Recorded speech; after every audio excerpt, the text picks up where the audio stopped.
This is Hondo Carpenter. I'm curious, after watching the film and meeting with your teammates, are there things that are you see, hey, we can fix this and it'll be different on Thursday?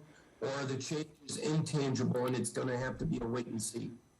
Oh yeah, well we believe that we can make those changes. Now we have to go do it. It's the difference between just believing it and actually going out and doing it. We got to prove it, right? But yeah, Hondo, I think that when we watch the tape, you see things and you see moments where we can absolutely be better and where we have been better in the past. And hopefully tie those things in together on a short week against a really good football team and actually play better. Hey, Derek, it's Tashawn Reed from The Athletic. After the game Sunday, you said that you need to be better from an individual standpoint. Just since the bye week, what are some of the areas that you identified that you want to perform better at as the season moves forward? One, just being better on third down. I put it all on me. I got to be better. If I'm better, we're all better. So third down, that way we're not down multiple scores late in games. We've been able to move the ball well all season long from going from starting position to yardage, moving the ball and things like that. But yards don't get you points. You got to get in the end zone, and so it starts with third downs, staying on schedule, third downs, and then not when you're down 2 scores, trying to force the ball and things like that. Turnovers are going to happen, so eliminating turnovers. But besides that, Giants game, I felt good in that area on decision making, but I'm always looking to improve and in that area. Really, until I'm done playing football, you're always just trying to look for ways to be better, always improve.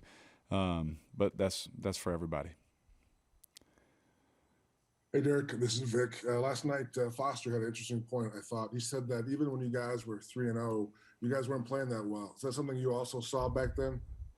I think it's very interesting because, we thought that we could always play better, and we were able to win those games, and they were some close games.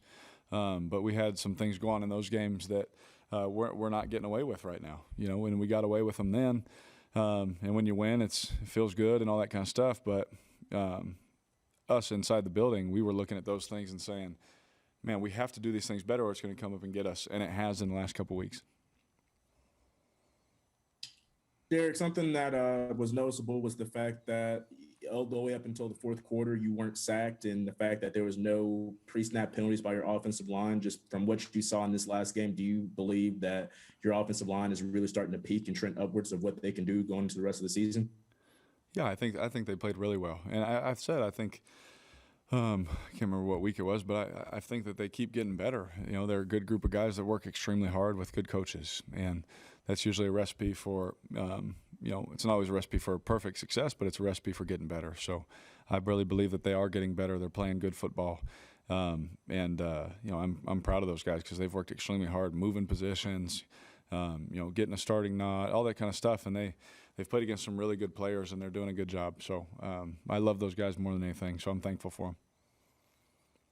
Derek, Ed Graney, there's a sense in sports that desperation can be a good thing, the way teams play and in sports and kind of focus in. Is there any of that sense in you guys for Thursday, do you think? I think it's I don't know the right wording for it, but there's definitely a feeling of, enough is enough. We got to win, and we're in the business of, winning, and, if you don't win, it doesn't feel too good. When you do win, it feels pretty good. And, you want to make sure that, win or loss, you come in and you're always trying to get better and get better at things you got to get better at. But for us, this is a big game for us, just like they all are. And it's a big game because it's the next game, and what an opportunity for us to get back on track on the road in a hostile environment against a really good football team. Hey, it's Vic. I was going to follow up. Can you give me some examples of things you were worried about back then? Sorry. Follow up on your first one? Oh, the question about how you or things you guys were worried about in-house about, during the 3-0 start that may come back and bite you later on.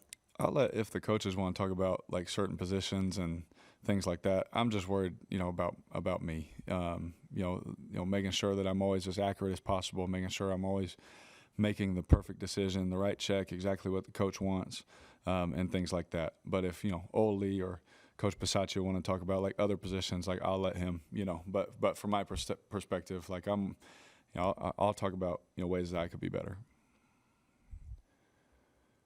Derek, do you have any memories of Thanksgivings, or does it mean anything to you to be playing on Thanksgiving and what's coming up this week?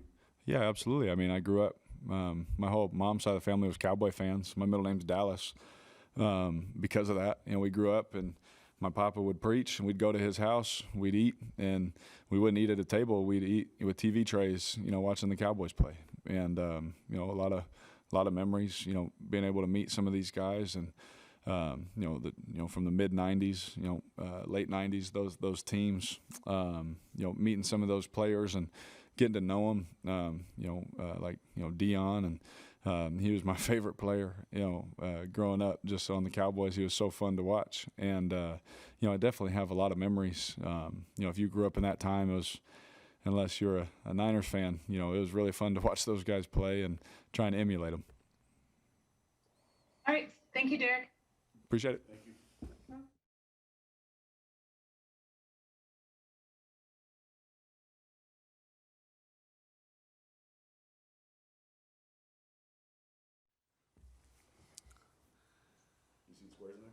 Greg, this is Hondo Carpenter. Rich, after the game, talked about your offense not being in sync. Derek talked about it.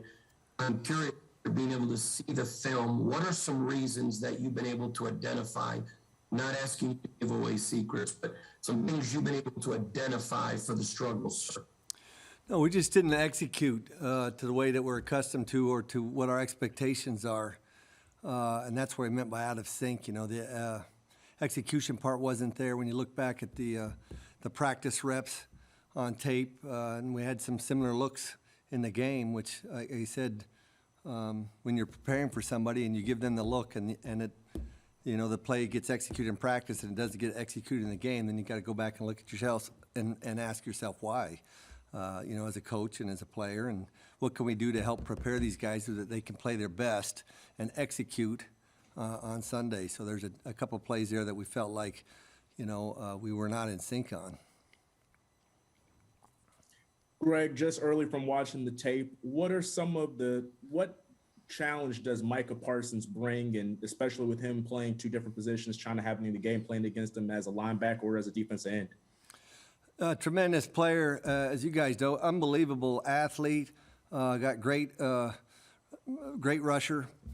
He creates a mismatch problem for backs across the league when he lines up the linebacker position, and he's got great speed off the edge, so he possesses a great challenge for our tackles coming off the edge. So just got to be really aware of where he's at and what your matchup is against him. Greg, I asked Derek about the sense of desperation in sports, and can it be a good thing when you kind of play with a little edge? Can you do that offensively, and would you see you doing that this Thursday? Again, we'd like to think that we're always playing with an edge and a sense of urgency. I don't think with in this sport, in pro football, there's so few games, and every one of them is equally important.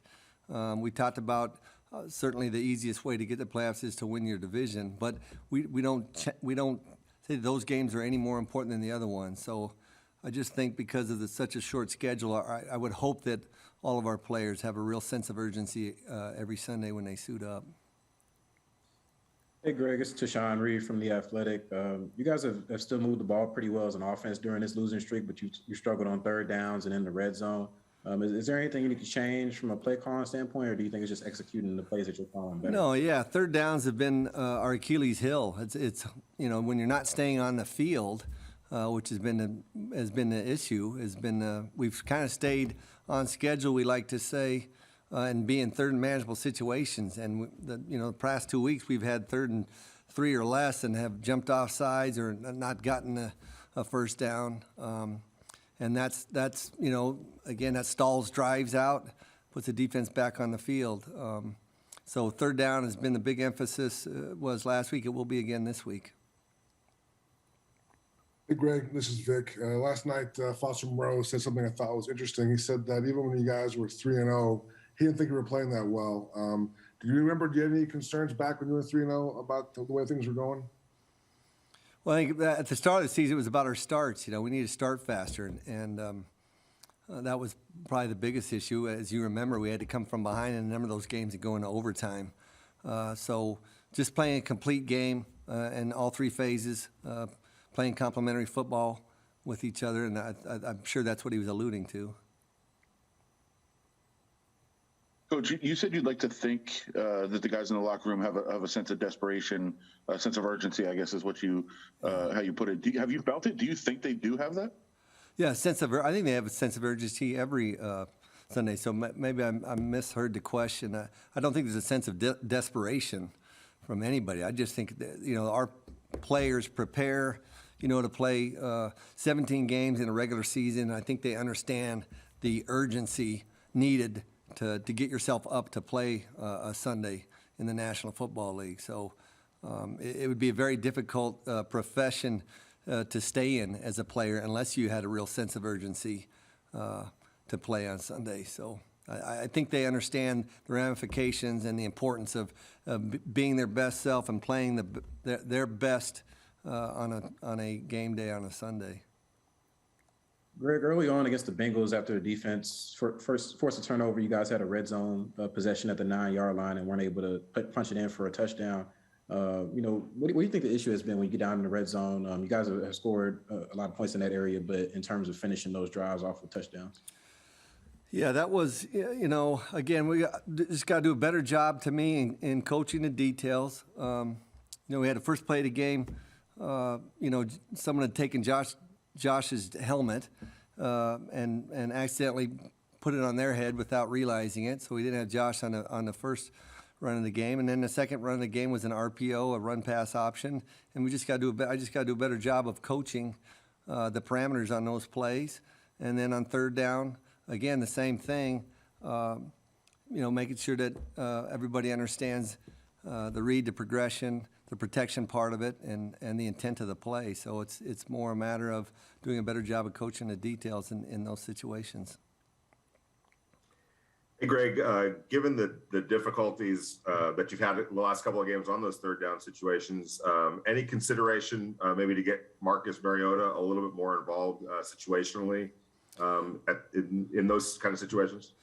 Yeah, it's always a consideration, especially in a shorter yardage situation. We had one, the previous week where we jumped off sides, but we'll always have a plan for Marcus, and not only just the short yardage situations, but there'll be other areas in the field that we'll get him involved in and that we have been practicing and hopefully get a chance to unveil here in the latter part of the season. But certainly those are plays that we'll practice and we'll continue to practice. Coach, how much can you really do with a short week, and how much is it just you have to just refine what you guys do yourselves and not be able to really change a whole lot? Yeah, I think leading up to this game last week, we knew certainly it was going to be a short week, so we did a lot of the preparation phase last week towards the end of the week when we were getting the game plan settled. So a number of coaches, the quality control coaches, did a lot of the breakdowns, a lot of the legwork ahead for the position coaches, and then the position coaches spent time. We also came right back in after the game last night and spent till late hours last night prepping for the game. So, there's been, whether it's a Thursday night game, that's just part of playing on a short week and understanding the schedule so that you can get all your work done. All right. Thank you, Coach. Thank you, guys.